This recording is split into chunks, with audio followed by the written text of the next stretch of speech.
Hello, this is your boy Miguel from the Mobile Mechanic 757. You know how we get down. I get straight to the point. Have a wonderful customer right now with an '06 Honda Accord. Car will not move. She was explaining to us before we did the diagnostic that she could turn on everything inside the car.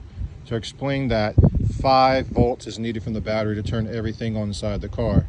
It takes a minimum of 9 volts to crank the car that's under a load. So the battery needs to be at a 12.5.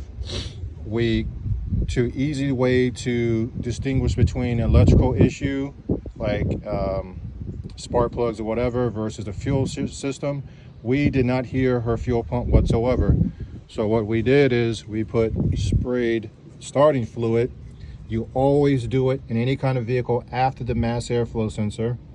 We put it in here. The car revved up for like 5 seconds and cut off. We did it again and it had the exact same results. That means the fuel pump is not pumping whatsoever. So I know on Google it'll say the alternator. The alternator must be running. The car must run for the alternator to do anything.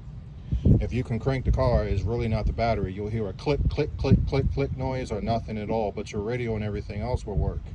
In this case, the car just cranks but no starts. So start with to find out for the fuel system. Again, take you some starting fluid, find a line that's closest to the throttle.